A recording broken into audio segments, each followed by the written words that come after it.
I'm Eric Lipsy, and this is Galt University. Today, I have the pleasure again of sitting with Brandon McKenzie of Human Interest. How are you today, Brandon? I'm doing wonderful. Thanks for asking. How about yourself? Great, great. Thank you again for coming on with us today. We're going to be talking about the new Secure Act 2.0. I guess that's just rolled out, mandated by President Biden. So you're going to be explaining a little bit about that to us. So without further ado, I'll just go ahead and turn it over to you. Well, thank you again, of course, for having me on your show. I appreciate that. And yes, I'll just dive right into the details of the new Secure Act 2.0. I'm going to share my screen real quick as well, too. It's always nice to have a little visual. All right. So Secure Act 2.0.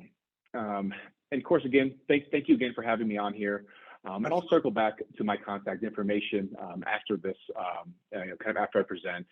Okay. And just right, so anyway, the Secure Act 2.0, and really what this entails, and kind of what you alluded to, that Biden, he just passed this December of 2022. And it's just kind of some new kind of provisions are in effect with the, with this. And this is really the kind of nuts and bolts of the Secure Act and what it means for small business owners. And so one of the biggest things is that they're going to make basically everybody an auto enroll to be required for all retirement plans in 2025.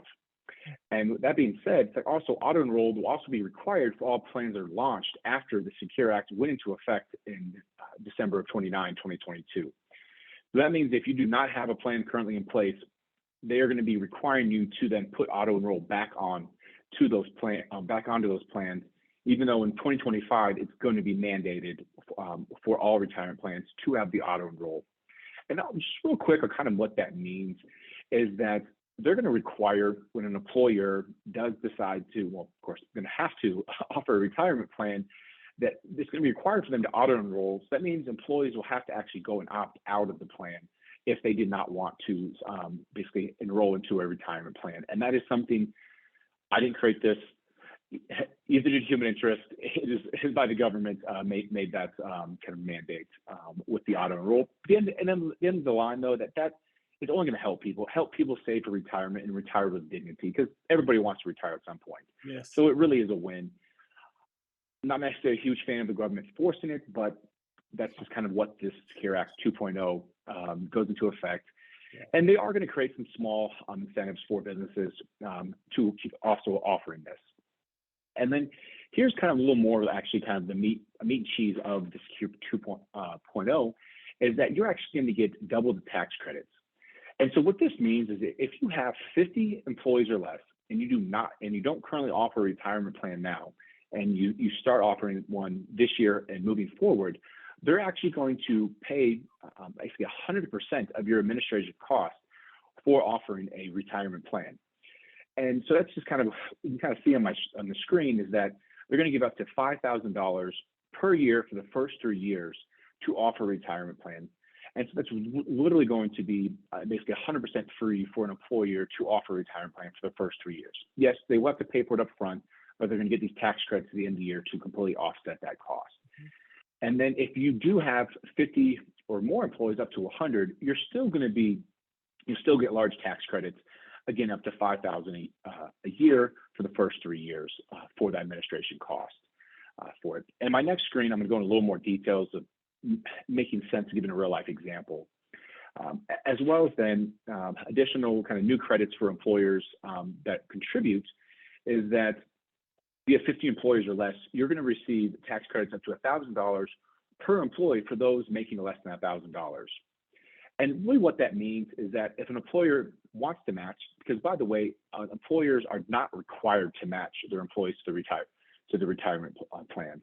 But if they do want to match, they're actually going to receive, as you can see, $1,000 per employee if that person makes less than $1,000 a year. And then over 50 employees, they're going to phase in some additional credits as well. So I just went over a lot. Just for one moment, I have a quick question for you. So when it's saying less than 50, And I know it might be very self-explanatory,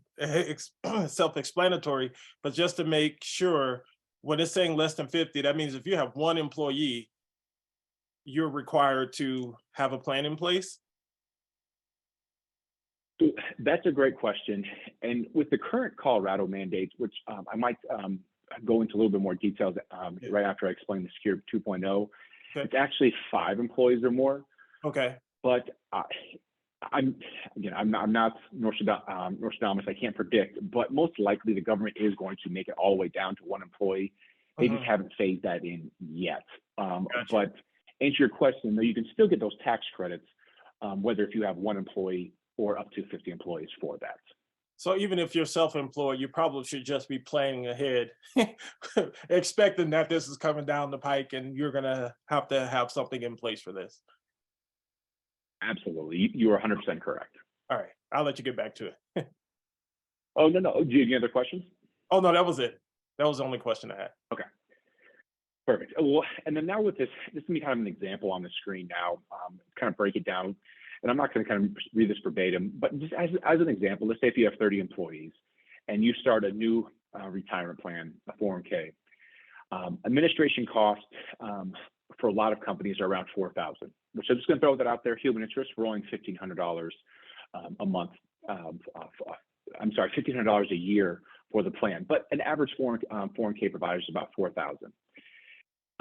And then the company wants to also add an incentive of matching their employees some additional money. And again, kind of with 25 employees making under 100K a year, then they're going to get additional tax credits for each employee that does that. And then so kind of how these tax credits actually and how it works is that basically 100% of that setup cost and administration costs are going to be covered for those first 3 years of you offering that plan. And so kind of in this example, it's 4,000 for the year, and it's up to 5,000, and so of course, then that you're going to get that $12,000 a tax credit back to you to again making those plans free for the first 3 years. And to me, that's the biggest thing about this Secure 2.0 is that if you don't have a plan in place now, you are going to get tax credits to completely offset that cost if you have 50 employees or less. And if you do have 50 or greater, you're still going to get tax credit. It's just not going to cover 100% of the plan. Yeah. And this was kind of just breaks down of the employer when they're contributing into the plan, they're going to also get additional tax credits for then putting money into those employers' accounts. And then when they include the auto enroll, again, they're getting the additional tax credits for that auto enroll. And so just kind of in total, it's over $100,000 in tax credits that are going to be issued out to that employer. Again, making it completely cost-free, cost-efficient for them, again, so free to offer them a plan. So it's really an incentive for the employer to then offer some type of retirement plan to their to their employees, so then they can again save for retirement, and they want their employees to help kind of retire with dignity. Now, And then one kind of question in for you summary, on I'll go ahead. one question for you on the tax credits. You said employer credits. Now, when you are you speaking of matching, like if they're matching your contribution, or was that something separate? No, yes, a great question. And yes, if they are just matching a minimum of at least 1% of what that employees are putting in, then they're also going to receive an additional $1,000 of tax credits per employee per year for the first 3 years for that. And that's just kind of the government incenting employers to also match employers, but not requiring it, but just kind of giving that incentive saying, hey, we're going to give you additional tax breaks and tax credits if you are matching employers and the employees their money. Thank you. No, absolutely. No, I appreciate the questions. And then just kind of in summary of the Secure Act 2.0 is that at the end of the day, it provides bigger incentives for small businesses to offer retirement plans. And then that's really the point of why Biden passed this. As well as, again, it promotes earlier savings for retirement. Because in the day, the sooner you start saving for retirement, of course, the more money you're going to have, and then the sooner you'll be able to retire. So that's another big incentive for this. as well as it's going to give those who are 60 years or older basically a lot more kind of flexibility with those approaches when they too come to retirement. And again, it's really just kind of saving earlier and often and getting those access to those funds. And speaking of access into funds, this again gives participants more access to their savings through other than like an emergency savings account or early withdrawals from your retirement accounts. Because a lot of times your retirement account, maybe other than your home, is the biggest kind of investment of money that you have put away. And so if emergencies do happen, you're going to be able to access this money. And of course, I have to give my human interest a little bit of a plug that we don't charge for when people withdraw money out of their retirement accounts. We're literally the first in the industry to basically have zero transaction fees, where then you can actually, as I said, withdraw this money if you need it for emergency or whatever you might need that money for to withdraw money out of your retirement accounts. And so anyway, it just gives, in the day, gives them more access for it. Well, I guess that kind of flows so with your name. It flows a bit with your name, human interest, right? I mean, you care about the human beings You're right. that you're working with. Absolutely. That's great. Yeah. You're spot on with that. Yes, we actually truly care about people, and we don't want to make them, you said, penalize them for withdrawing money that they put away and saved. So yes, you are spot on with that. I guess any other questions about Secure 2.0? I don't have a question about this, but I do have a question. And if you don't feel comfortable answering, or if it's outside of your wheelhouse, that's completely fine. But I was wondering, because you hear a lot of talk about Social Security and how by the time we're about the same age, and by the time we retire, there'll be barely any left. And then by the time our kids retire, there won't be any Social Security left for them to withdraw from, even though we're still paying into it. Is it possible that this is why government is trying to put these things in place so that people have some type of financial security going into retirement and not being completely dependent upon Social Security? If that's in your wheelhouse, if not, no worries. And it's one of those things, yes, I don't want to speak ahead, but I think you are actually spot on of what you're saying. Yes, there is no, I think, kind of physical evidence of that, or the government is definitely not saying that. But I think you are really, I think you're really correct on you're phrasing it that way of why they really are setting this up, because knowing that those funds might be depleted. But again, I'm not the subject matter expert on what the government is doing and what's going behind the scenes. But I appreciate the safe answer. You're seeing, yes, I think what you're saying is spot on, but I just can't officially on the record say that. Gotcha. And then real quick too, if that's okay, I actually kind of heard some updates about the Colorado Secure Savings Program. Yes. Just kind of some hard deadlines. So it's okay that I might be able to bring that up as well. I think we should definitely jump into this because there are some hard deadlines, like you said, that we didn't discuss on our last interview. And if people want to see that, they can go back a few weeks and look at the previous interview that we did together. So yeah, but yes, definitely dive into this. Thank you. Yes, and I'll be very brief with it. So really the deadlines for the Colorado Secure Savings Program is that, so last time we spoke that this is coming into effect. If you have 5 or more employees, you've been in business for at least 2 years, and you do not offer some type of retirement plan, you have to, starting basically by the end of this year, or you're going to start getting penalized from the government in February of 2024. And then, so they do have an option if they want to sign up for the government run retirement plan, the Colorado Secure Savings Program. Here are the actual deadlines. If you have 50 or more employees, you need to sign up by the program by March 15th. If you're 15 to 50, you have until May 15th. And then if you have 15 or lower, you have until June 30th of this year if you want to sign up through the government run retirement plan. You will still have access to sign up for the private sector plans of, sign up with someone such as myself with human interest, or of course like the Empowers, Fidelities, and so forth, to get into place before the end of this year, or you are going to start getting penalized. And just a little brief of kind of, again, what the mandate is of what the Colorado Secure Savings Program is.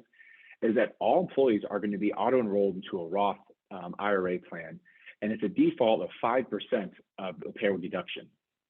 So unless an employee goes into the state basically funded plan, if their employer chooses to sign up through the state funded plan, this is what automatically 5% is going to be taken out of their paycheck for it. Can I stop you here just for a second? Maybe so that people understand the difference between a Roth IRA and a traditional IRA, if you could expound on that a little bit. Absolutely. So with the Roth IRA, the max you can put in a year is $6,000 a year. With a 401k plan, as an example, with human interest or any other 401k provider, you can put in over $20,000 a year. So you're limited to what you can save in a Roth IRA of what the government's run retirement plan is. So yes, thank you for bringing that up. That is limiting to what can actually be put away and saved when you're going through the state funded plan compared to going through a traditional 401k provider. So if you want to contribute more towards your retirement, you don't want to just wait for the automatic enrollment. You want to actually select that you want a different platform for investing for your future. Yes, I don't want to speak for everybody, but yes, Yes. I would like to say people want to save more than that, especially if you have an older demographic in your workforce. They need to put away a lot more than $6,000 a year, Right. To save for retirement. And so with this program, with the Colorado Secure Savings Program, it is limiting to them to that. Okay. All right. Any other questions about this page I have up now?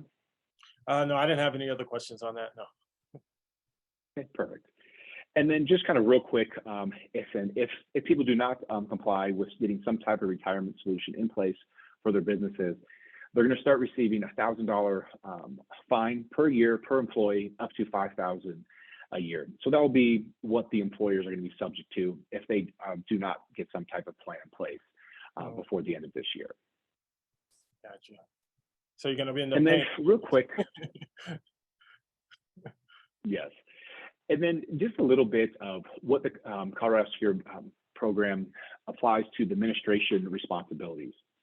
And it's just something where every time there's a change in an employee's amount of what they want to contribute, they're going to have to go into the state system onto their website and manually change that every time. Anytime an employee wants to opt out of the program, because considering it's always auto-enrolled, that they're going to have to actually manually go in there and basically opt those employees out. And then they're also going to have to file the contribution and send a list file every pay cycle to their payroll company manually. There's no automation. It's not a turnkey system. As well, then you're going to have to debit your company's bank account every pay cycle. And then if you have to add or remove employees, again, you're going to have to do that every single time you have a new hire or if you have a termination. So there's just a lot of manual process involved going through this. And so this is makes it a little more cumbersome, a little more time out of whoever might be handling this inside those small businesses. Great. Now say, and just real quick. Oh, sure, go ahead. And I was just going to say, and then if you sign up with someone with human interest, we have integrations with over 400 payroll companies that this whole process here is all turnkey system. Everything is automated. So you don't have to do any of these steps if you sign up with someone such as human interest with that, with the automation, because we have the full integrations with payroll companies that we turn all of this automated. So it's hands off for that administration. Excellent. You basically answered the question I was about to ask. It was about the integration with the payroll system. So great. Thank you. Absolutely. And just a couple of questions, because of course, I'm not trying to steer people just to use human interest. In the day, I want people to make educated decisions of how they're evaluating and choosing a retirement plan, whether if they do want to go down the state funded plan. So here's just kind of a couple key questions I would definitely like to, kind of bring up to business owners to ask when they're evaluating which kind of retirement plan they want to choose. And so there's just kind of a couple of things of, just what retirement plans are going to keep my business in compliance? How do the annual contribution limits differ from each plan? And that was something that you alluded about the Roth IRA paired to a traditional 401k, where the employer or the employee fees beyond my plan.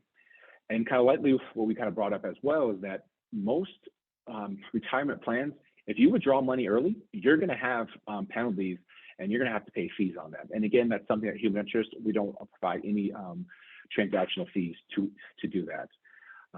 And then the question that you just lightly kind of alluded at as well is that does my plan integrate with my existing payroll provider?